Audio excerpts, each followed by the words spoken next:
Welcome back, casual gardeners. Gardening is my safe, happy time when I literally go out and touch grass, usually to pull it up because it's a weed. Nothing wrecks that feeling quite as effectively as encountering a pest. Today we're going to talk about 7 common beetle pests that impact gardens and farms on 5 continents. If you're in Australia, you're safe. None of this affects you. We're going to talk about how to recognize them. Well, mostly I'm going to show you pictures in this video. I'm not going to describe them.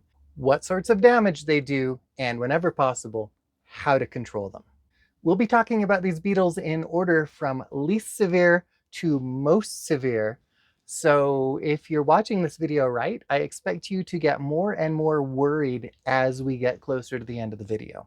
Wireworms are the larval form of the click beetle, which actually just happens to have been one of my favorite beetles when I was a child. They're really cool to play with because when you flip them over on their back, they click and flip up into the air to get back on their little beetle legs. It's a neat adaptation in the adults. They're a whole family of beetles, family Elateridae, if I'm saying that right. It's Latin, who knows? There are about 93,000 species of click beetles worldwide, and I bet they're not all pests because nature's not neat and tidy that way. Mostly we're dealing with wireworms in Europe, North America, and parts of Africa. They will feed on mostly roots, generally in places where grasses are growing or have been growing, and they can do mild to moderate damage in gardens and farms. Depending on the species, the larvae can live in the soil from 2 to up to 11 years before they emerge as adults. There can be many larval generations of multiple species of click beetles present in your soil at the same time. Here in Utah, where I'm gardening, we rarely have significant damage from wireworms. They do mostly feed on below ground structures like roots and stems or crowns of plants that haven't emerged from the soil yet. They generally prefer cereal crops like wheat or corn. They're a grass-eating species of beetle larvae. But you may find wireworm damage on potatoes or carrots or other annual crops that we have below ground bits we like to eat.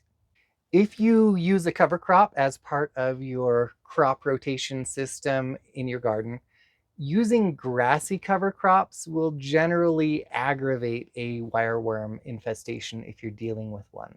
Now, there are several ways to manage wireworms, and most of these are going to be cultural practices. So just ways that you can tweak how you garden to make it so that their impact in your garden isn't as bad.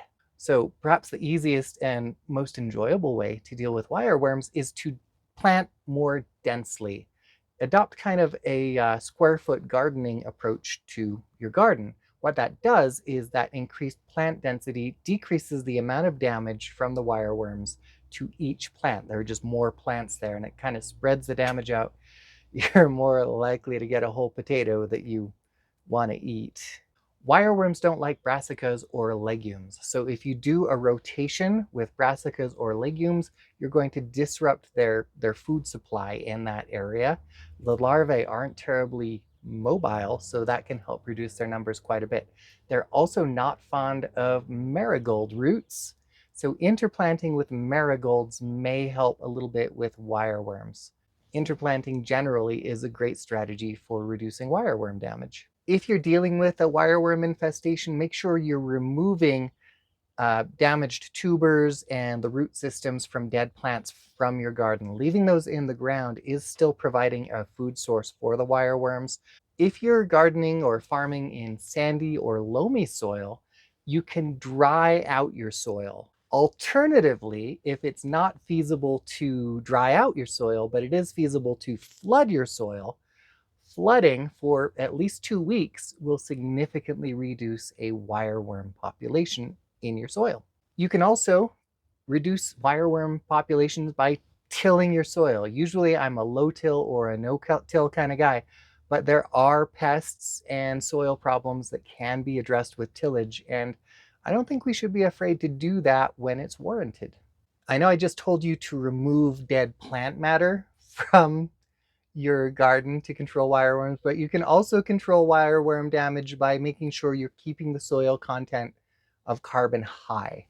And you're going to want to do that with compost, composted manure, or manure. We're not going to talk about any pesticides in this video, but I will have some links for all 7 of these beetles. For each link, you will be able to find some applicable pesticides. So if you like pesticides, if that's something you do, then follow my links in the description and there will be pesticides there just for you.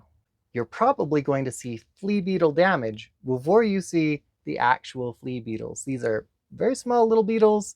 They are characterized by a shiny little beetle-shaped body and enlarged, well-developed hind legs that allow them to leap for long distances. The damage that you will see is just like little round holes in the leaves or the cotyledons of your crops. Flea beetles are pests in North America, Europe, and East Asia. They tend to do mild to moderate damage, especially on leafy crops like lettuces and cabbages and things like that. These little guys are common pests here in Utah where I live. When I go for walks out in my neighborhood, I'll often see mature weeds that are just shot through with flea beetle damage. So as I mentioned earlier, they do like brassicas and other leafy greens. They're big lovers of all the members of the sunflower family. Remember that lettuce is in the sunflower family. Flea beetles will also attack your cucurbits, so your cucumbers and your melons are going to show signs of flea beetle damage if they're present. And they may also feed a little bit on your Solanaceae. So that is tomatoes and potatoes and peppers and such. So let's talk about ways to manage your flea beetles. So first of all, you can plant outside peak flea beetle season. So if you've already got things in the ground and growing before they come up, the damage is going to set your crops back a little bit less. Healthy, fast-growing plants are going to be less vulnerable to flea beetle damage because they're able to regenerate leaf tissue faster, hopefully, than the flea beetles eat it. So make sure, especially in the spring and summer, that your crops are well fertilized and well watered. You can use trap crops to reduce beetle damage to the crops you want to keep. If you use trap crops, make sure that you are planting them before your main crops go in so that the flea beetles find them first.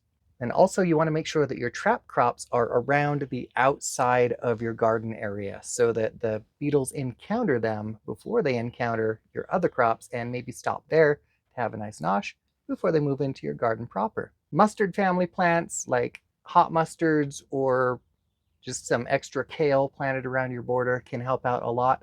Radish is also a really good trap crop for flea beetles, and I think that's a little rad. You can reduce flea beetle damage by interplanting with crops that are less tasty to them. The less tasty plants don't put them off, they don't actually repel them, but what they do is they make it harder for the flea beetles to find their next meal. It's like making them visit several fast food chains instead of mowing through a buffet. It slows them down, and that helps.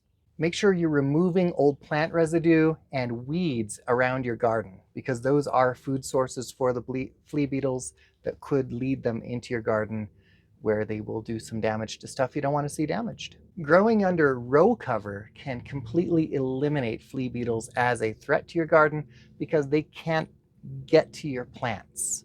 So row cover is a non-toxic, environmentally friendly way to get 100% protection from flea beetles. But remember, just like every other barrier prophylactic, if you don't use them correctly, they're not going to work and they may even exacerbate whatever problems you're dealing with. Now, finally, and my favorite, is you can create habitat for predatory insects in your garden. Generalist predators are going to nosh on the flea beetles and reduce their population and thus reduce the damage they can do in your garden. A video I would recommend that I've already made is Guardians of the Garden, where I talk about a few general predators that can be very helpful in your garden. If you see wrecked flowers, holes in leaves, and scars in your melons and cucumbers, you may have cucumber beetles. Their name is actually misleading. They feed on a wide variety of host plants in the Americas, North and South, and also in Europe. In addition to the direct damage that cucumber beetles can do in your garden, they also are big vectors for bacterial wilt and other pathogens that they can carry from plant to plant. So they're kind of a double threat in the garden. Adult cucumber beetles feed on nectar and pollen and the flowers themselves and leaves of your adult plants. Larvae are more likely to scar the rinds of your melons and your cucumbers. So make sure you are checking your cucurbits especially. You want to look at the undersides of the leaves and see if you are spotting any of these distinctively colored beetles. They're also not that hard to manage. Adults can be hand-picked and dropped into a bucket of soapy water. There are crops that are more resistant to cucumber beetles than other crops. So if you see a crop that is resistant and you have a problem with cucumber beetles in your area, you can just go for those crops. You can use row cover to physically exclude the adults. You can use mulches, either a fabric mulch or a bark mulch, to reduce the amount of contact between ground fruits and the beetle larvae. So this will reduce the scarring, for instance, on the rinds of your melons. Removing crop residue at the end of the season will reduce overwintering spots for the adults and make the problem less severe next year. And finally, there's insecticides. Follow the link if you want to learn more. Japanese beetles are an invasive beetle from Japan, and ironically, they're not a problem in Japan. They're there. That's where they're from. Luckily, we do not have a big problem with Japanese beetles here in Utah, at least not yet. Hopefully, we're going to stay on top of that. They're mostly active outside of Japan in North America and parts of Europe. They will skeletonize leaves and wreck your flowers and fruits. And these can be moderately to severely pestilent in the garden because a large population of Japanese beetles mowing through your crops can decimate them if they're not controlled. Grubs will generally attack the roots of your turf grass. So let's talk about ways to manage Japanese beetles if you live somewhere where they're a problem. So most importantly, you want to maintain healthy growing plants. You want to make sure they're getting watered on an appropriate schedule and that you're providing them with the nutrients that they need to grow rapidly. This will help them compensate for some of the tissue loss from predation from the Japanese beetles. You can also interplant with less desirable plants. There is a list of plants that they don't like in the resource links down in the description. I think I remember that nasturtiums made it on the list, so interplanting with nasturtiums may have some companion plant value for you if you're dealing with Japanese beetles. You can set up beetle traps near highly desirable crops to reduce the reproductive population of adults and help reduce the severity of your issue. As always, you can hand pick the adults and drop them in soapy water. That is a legitimate control method. It is a little bit, hands-on, which can suck if you're busy. You can also, this is my favorite, encourage natural enemies of Japanese beetles in your garden. So again, check out Guardians of the Garden. I mentioned a few of these in that. But for instance, you can attract parasitoid wasps by planting things like sweet alyssum. You can attract carnivorous flies by planting, I think that's mostly going to be the umbelliferous flowers. Ground beetles will help keep Japanese beetles under control. And birds can be a huge help in your garden. Most birds are going to be omnivorous. So if you can attract birds to the area with, for example, a feeder. I have a feeder out away from my garden, but keeping birds in your area happy and healthy as a population can actually reduce Japanese beetle damage in your garden. In this case, the name isn't misleading. Asparagus beetles can do some pretty significant damage, but only to your asparagus. Asparagus beetles are pests in North America, Europe, and parts of Asia. Both the adults and the larval stage can damage your asparagus. So there are ways to manage asparagus beetles. First, and I think most importantly, parasitoid wasps and carnivorous beetles are really great management tools for asparagus beetles. Fight beetles with beetles. You can remove debris in and around your asparagus planting to reduce places for the adults and larvae to shelter. And in this case, chemical control methods are probably not so terrible because you're just hitting the one crop instead of spraying chemicals all the heck over the place. I'm still going to direct you to the link down in the description for that. Solanaceae in North America, Europe, and Asia can be attacked by the Colorado potato beetle. Infestations can be severe, damaging or even destroying potatoes, tomatoes, and eggplants. These little guys are similar in size to ladybugs when they're adult beetles, but they don't look like ladybugs, so that's not an issue. Their larvae are colored kind of like ladybug larvae with the orange and the black, but they're shaped quite differently. So once you've seen them both, you can distinguish between ladybug larvae and Colorado potato beetle larvae quite easily, which will allow you to squish them when you see them. Not the ladybugs. Keep those. So adults like to overwinter in plant debris and soil in your garden around May. So pretty soon in my climate is when you start to see them. If you're in a warmer climate, of course, you'll start to see them earlier in the year. The larvae of the Colorado potato beetle like to start feeding at the tops of plants and work their way down. So there are ways to manage Colorado potato beetles. One really effective way is to rotate your garden over to non-Solanaceae crops for a while.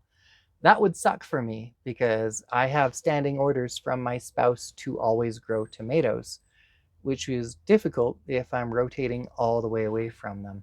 But since they do only eat Solanaceae, by rotating completely away, you'll deprive them of a food source and they're going to move on from your garden if they're adults, and if they're larvae, they're just going to starve. You also want to keep your garden free of solanaceous weeds like primarily nightshade. It's the nightshade family. And of course, there are chemical controls that you can follow the link down in the description to find out more about. So lastly, there is the Mexican bean beetle. And if you're in Europe and you haven't heard of that, that's because it's primarily a pest in North America. So I guess the rest of you can just turn off the video now, hit like before you go. So they will feed on legumes, completely skeletonizing their leaves. Even though their host plants are limited to legumes, they can destroy all your legumes if they're not controlled. So these guys are actually a weirdo species of ladybug that has gone vegan instead of being proper carnivorous ladybugs like we love them to be. The eggs are yellow, as are their larvae. So it is still relatively easy to distinguish between bean beetle larvae and the ladybug larvae we'd like to keep, which are mostly orange and black. So if you see a yellow ladybug larva, you can just squish it. Squish it. If you're affected by bean beetles, check under the leaves and just squish any eggs or larvae that you see. So in order to control bean beetles, you can plant resistant legumes. There are legumes that are more resistant. They tend to be the less waxy legumes. You can plant earlier maturing legumes. All the legumes will be targeted, but if their population hasn't come up through rampant reproduction, you can maybe squeeze a harvest in before it gets too bad. As always, row covers can completely exclude them if they're used correctly. If you use them wrong, you done goofed. There are many beetle pests I haven't talked about in this video, and there are many beetles that are not pests at all. Please do not take from this video that all beetles should be terminated with prejudice. Depending on my garden schedule, so I don't know when, but I do intend to follow this video up with a video about beetles you want to see in your garden. And there are beetles, I think I mentioned a couple of them, that you do want to see in your garden. Let me know down in the comments if you think there are beetles that I missed that I should have included, or if you have a favorite management method that you feel like I missed. While you're doing that, You can also let me know down there if there are any beneficial beetles that you'd especially like to see me mention in my good beetles video. Please hit the like button on your way out and make sure you've subscribed if you don't want to miss my video about beneficial beetles for your garden. Thank you so much for joining me here in my garden today. I hope you have a wonderful time in your own garden.